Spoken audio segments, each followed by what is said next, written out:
Mid-range smartphones in 2024 can provide numerous benefits, including robust camera capabilities, long-lasting battery life, powerful performance, and more.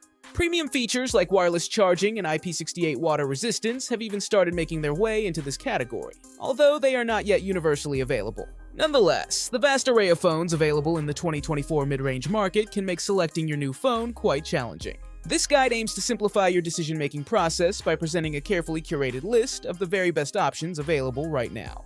We have listed the best mid-range Android phones and their key features. You need to consider this to help you choose the best one for you. For more information on the product, as always, I've included a link in the description box down below, which are updated with the best prices on each product. Like the video, comment, and don't forget to subscribe. Be sure to stay tuned till the end so you don't miss anything. Now let's get started. Number 5. Google Pixel 8a. While there are a couple of notable differences between the two, the Pixel 8a hits all the important notes, which makes Google's pricier phone feel lost in the Pixel lineup. At a time when tech giants are stuffing their products with flashy new AI features, the Pixel 8a feels delightfully simple. It inherits some of Pixel 8's AI tools and tricks, like Circle to Search and Best Take, but doesn't bring anything new to the table. The Pixel 8a's design strongly resembles the Pixel 8 and Pixel 8 Pro. Google rounded out the edges, giving it a softer feel compared with the Pixel 7a. The back also has a nice matte finish that feels more premium and is also likely less prone to fingerprint smudges compared with the glossy Pixel 7a and Pixel 8. The Pixel 8a essentially has the same camera as the Pixel 7a, a 64-megapixel main camera with a 13-megapixel ultra-wide camera. That may sound like a step above the 50-megapixel main camera on the Pixel 8's rear camera system, which also includes a 12-megapixel ultra-wide shooter, but resolution isn't everything.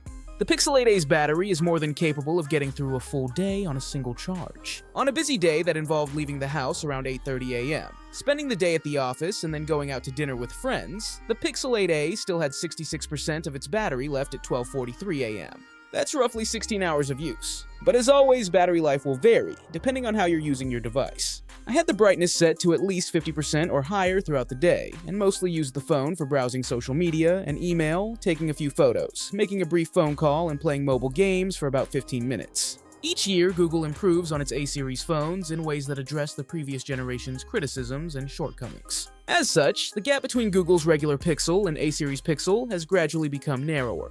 Number 4. Samsung Galaxy A55. If you're shopping for a mid-range phone in 2024, there's a lot of box ticking happening in this category. Thankfully, Samsung is a pretty surefire bet in the space, and its latest release, the Samsung Galaxy A55, is another strong contender to become one of the best cheap phones you can get. Like its predecessor, it's a mid-tier phone with a design that arguably looks and feels as good as its flagship counterpart. It might not possess all the high-end components and cutting-edge features of the Galaxy S range, but straight out of the box, the Galaxy A55 looks and feels like a premium smartphone, all while costing less than half the handsets that sit atop our list of the best Samsung phones. And while it might be slightly sacrilegious, I think it's even more attractive than the Samsung Galaxy S24. The A55 has kept the elegantly smooth and clean design of its predecessor, including the shiny back glass that was a major improvement over the Samsung Galaxy A53. However, what sets the Samsung Galaxy A55 apart from both the Galaxy A54 and other mid-tier phones, and what makes it feel like a premium device, is that it's completely ditched plastic in favor of a new and strikingly classy metal build. Upgrading the already impressive 6.4-inch display in the A54 to 6.6 inches, you could assume the size increase would make the A55 harder to hold than its predecessor. Don't immediately rule out the A55 as too big, though. While I admittedly have large hands and had no issue using the Galaxy A54, I found the A55's aluminum frame distinctly easier to grip.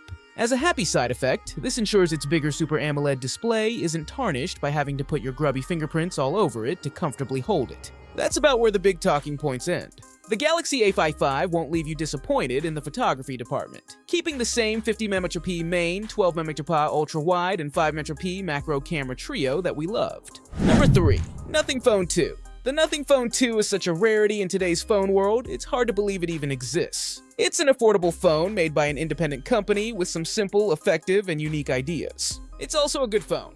If you're bored with the same old flat slabs and colorful icons, the Nothing Phone 2 may be exactly what you want. That doesn't mean the phone isn't a bit overhyped. The glyph interface looks cool, but in my weeks reviewing the phone before launch, I hardly used it. I wanted to use it more, but it just doesn't do much, and it doesn't work with every aspect of the phone. Not even close. When a feature looks cool and adds bulk, but doesn't actually make the phone better, we have a word for that. Gimmick. There are great ideas hidden inside the Nothing phone, too. Samsung and Apple would be wise to pay attention, though it wouldn't be hard to copy things like larger app icons and a monochrome interface option to remove distractions. In other ways, though, the software felt buggy and a bit half-baked. Some app icons looked great when I got my review unit, but a later update broke things and made them incomprehensible. Nothing has been working hard on software since the first Nothing phone launched, but it still has a ways to go. And the Phone 2 leaves me questioning if Nothing, or any small phone company, can really compete against monstrously large development houses like Google and Samsung and Apple. The biggest weakness is the camera. Nothing claims the camera has been greatly improved, but compared to other smartphones in this price range, the cameras are way behind. If you want a phone that looks good, get the Nothing. If you want a phone that makes you look good, get something else. I think potential Nothing Phone 2 fans will see the device, and something will click. If you find the glyph lights hypnotic, and you like where CEO Carl Pei is coming from with his minimalist and thoughtful interface. Number 2. Honor 90. The Honor 90 is the latest in the company's numbered series. As such, it is not a proper flagship offer. That role seems to currently be reserved for the Magic line of devices. The Honor 90 is a solid mid-ranger instead, with some very appealing aspects and features and a stylish and modern design. Honor didn't skimp on the exterior at all. The Honor 90 is slick and slim, well-built, light, and well-balanced, and has a universally rounded body for a great in-hand feel. Its design is also very elegant and even luxurious. The Honor 90 can be had in a number of eye-catching colors and interesting finishes. Our review unit comes in the just-released Peacock Blue variant, which is quite visually striking. It has a uniform, almost silky surface on the back in terms of texture, and a playful splash of color that catches reflections in the light. The Honor 90 can also be had in diamond silver, like the unit we had for our hands-on review. In contrast, its back actually has two distinct surfaces. It looks really striking in person, with plenty of reflections. Then there are also Midnight Black and Emerald Green, which seem to be the two tame color options of the bunch. Despite being a mid-ranger at heart, the Honor 90 does come with some pretty high-end features. One of its highlights is unquestionably the curved 6.7-inch display.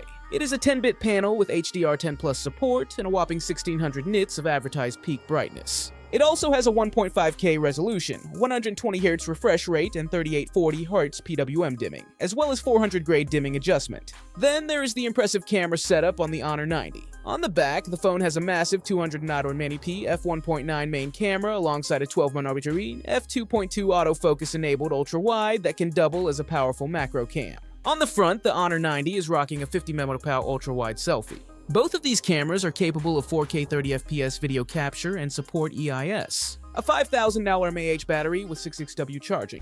Number 1. Xiaomi 13T Pro. Given that Xiaomi's T-series phones are normally considered mid-range devices, you'd be forgiven for thinking that the Xiaomi 13T Pro's capabilities would be limited. It's hardware poor and its experience lacking, however, this is frankly no longer the case. The 13T Pro will for many provide the flagship experience you'd expect from devices sometimes twice the price, but will not only set you back significantly less, it will also surprisingly surpass them in many areas of day-to-day use. Straight away, the visuals of the Xiaomi 13T Pro bear a striking resemblance to more premium competition, featuring a glass or vegan leather rear panel, both of which are more appetizing to look at than most, even if you disregard the enormity of the camera bump also present on the device. Xiaomi chose to tailor the 13T Pro towards efficiency and performance improvements, and these couldn't have worked much better.